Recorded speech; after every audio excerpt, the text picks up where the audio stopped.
Les tengo que decir que con todas estas celebraciones es importantísimo recordar que la salud mental es pues necesaria. Por eso invitamos a Iván Negrete, doctor en psicología por la UNAM, para que nos explique qué es lo que le llaman pues depresión estacional y quién mejor para hablarnos. Doctor, bienvenido. Un placer, un placer. Con música de Sex Pistols, me parece que ya perfecto. nos la quitaron. Síganle, por favor. Perfecto, perfecto. Ahí está. ¿Qué tan importante es la música para sentirnos mejor? Pues es importantísima, ¿no? Y pues en México hay una diversidad de ritmos, hay una diversidad de géneros, ¿no? Ajá. A veces comulgan, a veces son distantes entre sí, pero bueno, tiene siempre un significado importante. Sí. La música nos llena de energía, de vitalidad. Sí. Podemos canalizar también diversas emociones, ¿no? Sí, la ira, la felicidad, la tristeza, y a veces transformarla en otra, finalmente, claro. ¿no? Y déjame decirles que estamos hablando de esto porque fuera del aire le preguntaba al doctor qué le gustaba aparte de la psicología, y bueno, pues coincidimos en el punk. Así es. Y estamos hablando de nuestras juventudes en el Chopo, de escuchar toda esta música. Claro. Qué gustazo, doctor. En el Chopo. ¿Quién te viera así tan seriecito que eres un punk? Tengo un lado B, tengo dos. Yo a veces que tengo dos personalidades, la personalidad en lo profesional, en lo académico, y bueno, ya cerrando, ¿no? Otras cosas, ¿no? Otras actividades, la música, el arte, me gusta mucho el cine, la literatura, etcétera. ¿Qué tipo de cine te gusta? Me gusta mucho, bueno, en general, el cine en general, ¿no? Desde el infantil, ahora que soy padre, hasta cosas oscuras, experimentales y demás, ¿no? Que es aniversario de la película del Exorcista, Doc. Claro, esa la vi en la infancia, ¿no? Sí, el cine de terror me atrapó desde que era yo muy, muy pequeño. Ah, sí. Esta de La hora del vampiro, ¿no? Del libro que es de Stephen King, ¿no? Fue de las primeras cosas que vi yo en la infancia. ¿Y siempre saben diferente los libros a la película? Siempre, siempre, por supuesto, porque la película se queda corta. Sí. Y además imaginamos de una forma las cosas. Claro. Y pues en escena se ponen de otra finalmente, ¿no? Ya que está filmada. Sí, a mí me pasó con El nombre de la rosa cuando leí el libro y luego la película era abismal, a pesar de que la película grandiosa. Totalmente. Ese libro lo leí yo allá por los 16, 17 años, justo de Humberto Eco. Y después vi la película y me pasó lo mismo. Me quedó de ver muchísimo la película. Así pues sí, así pasa. Y bueno, ya que estamos escuchando el punk, cuando teníamos Mata, el doctor y yo podíamos volverla, pero pues ahorita ya no se puede. Ya se acabó. Pero vamos a ver, mi querido Doc, ¿cómo está eso de que en esta temporada la depresión estacional se pone interesante? Se pone interesante y se pone interesante por distintas razones y también depende de las latitudes, ¿no? Ajá. Por ejemplo, hay investigaciones dentro de la psicología ambiental que dan cuenta de cómo el clima influye en los estados de ánimo, en las emociones y en la personalidad, claro. Entonces, en función del clima, de las latitudes, va a haber ciertos patrones de comportamiento. ¿Sí? Sabemos claramente que los latinos, en lo general, somos de mayor contacto, más festivos y demás, comparados con otras culturas. Los alemanes. Con Alemania, Francia, Rusia, etcétera. Y esos elementos del clima pueden influir justo porque hay latitudes dentro del mundo donde son los días sumamente fríos, sobrios, etcétera. No nos sale el sol, oscuridad casi perpetua, y esto tiene un efecto sobre el estado de ánimo. Pero si pensamos en México, tenemos otra realidad. Nuestro clima no es tan invernal como en otras latitudes, sin embargo se cierra un ciclo. Y con ese cerrar un ciclo, pues hacemos un corte de caja, por así decirlo. ¿Y por qué hacemos ese cierre de ciclo? ¿Qué nos inspira a hacer la temporada, las festividades que todo el mundo menciona, la Navidad, los abrazos? ¿Es una reflexión natural la que hacemos? Una reflexión, yo diría, más que natural, social y cultural, ¿no? Derivado de, pues, ¿qué logré este año? ¿No? Hacemos el balance, viene de año nuevo, propósitos de 2025, y hacemos el recuento, ¿no? ¿Qué logramos en 2024? ¿Qué no logramos? ¿Sí? ¿Qué logró el de al lado? ¿Qué logró el vecino, el hermano, etcétera? Y pues es finalmente una serie de elementos que van integrándose. Tenemos también que podemos tener pérdidas a lo largo del año, amistades, familiares, etcétera, o recordar un año más de que perdí a mi abuelo, mi padre, el amigo, etcétera. Entonces va sumando finalmente en cómo significamos esas épocas, ¿no? ¿Y hay edades donde más se presenta este tipo de, cómo se le puede llamar, trastornos? Técnicamente sería un trastorno, Okay. técnicamente, ¿no? Ajá. Pero bueno, pues, finalmente tiene que ver también con el estado anímico y pues también va a depender de la perspectiva en psicología. Claro. Hay, como en música, muchos géneros, muchas perspectivas, muchas posturas, muchos planteamientos, ¿no? Okay. Entonces, uno que es la psicología conductual y cognitivo-conductual, plantean que hay elementos del ambiente que tienen un efecto, el ambiente físico, el ambiente social, pero también la forma en que interpretamos el día a día. Okay. Y un poco también eso tiene que ver con las experiencias desde la infancia que vemos en nuestros padres, en los abuelos, en los vecinos, en todas las figuras responsables que nos van transmitiendo y vamos significando así. Oh. Navidad, Año Nuevo, Reyes Magos, Santa Claus, Día de Muertos. Lo vivimos y se vive totalmente distinto en México que en otras latitudes. Sí. Entonces va cambiando también finalmente, ¿no? Cómo vas construyendo tu visión del mundo, qué logros vas cosechando, pero también cómo significas esos logros. Pero, Doc, y ahora con esto que me dices que el clima influye mucho, ¿en países fríos se presentan más estos casos de depresión? Sí, totalmente. ¿Sí? ¿Sí? O sea, en términos epidemiológicos, sí se encuentran reportes donde es mucho más significativo este trastorno en ciertas latitudes. Ok. ¿No?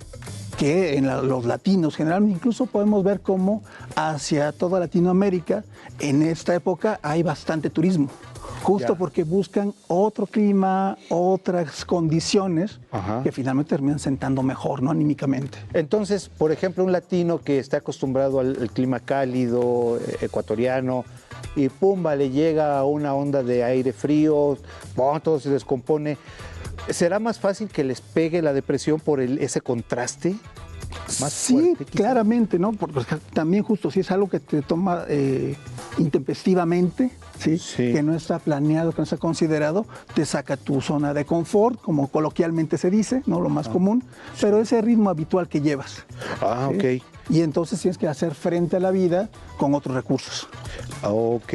Y en cuanto a medicamentos, creo que es un tema sensible y delicado eso, ¿verdad? Sumamente delicado, ¿no? Y también que solo hay que confiar en los profesionales que tienen esa atribución.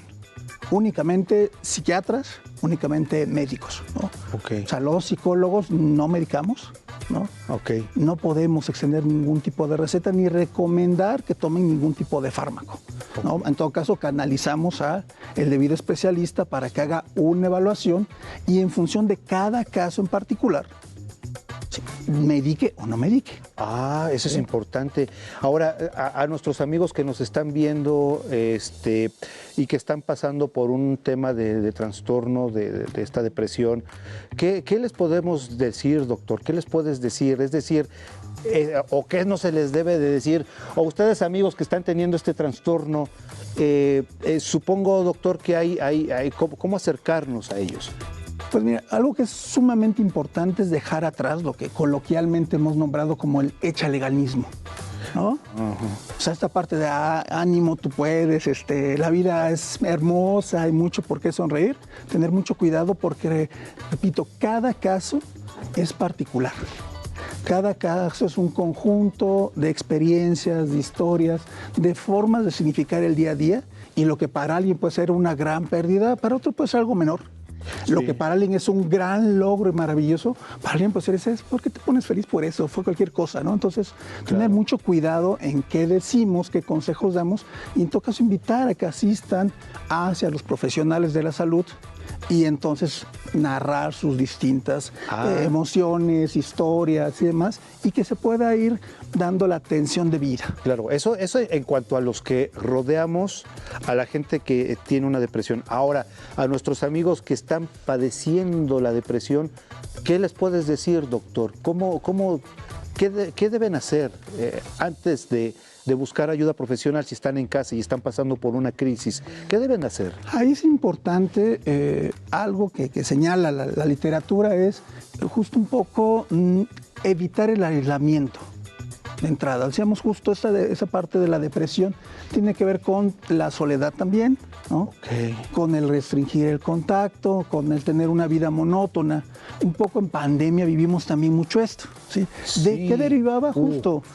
Estar todo el tiempo en el mismo espacio, con la misma rutina, sin dar cuenta qué día es, qué hora es. Aunque hubiese teletrabajo, cambiaba la rutina, porque no era un espacio y un tiempo finito, es decir, de este horario a este horario, es mi trabajo, mi hora de comida, sigo trabajando, salgo y sigo con mi vida cotidiana. Era 24/7 estar dentro de casa durante los primeros meses de pandemia. Entonces, ese aislamiento en lo social, ese estar en el mismo entorno, monótono, repetitivo y demás, tiene efectos.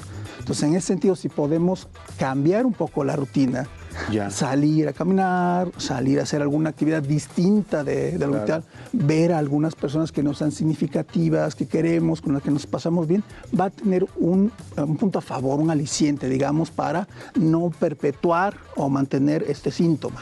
Y si nuestros amigos dicen, no, la verdad, me siento tan mal que no quiero hacer nada, me da flojera hacerlo. Pues cambiamos amigos, ¿no? O sea, finalmente es ese sentido, ¿no? O sea, es decir...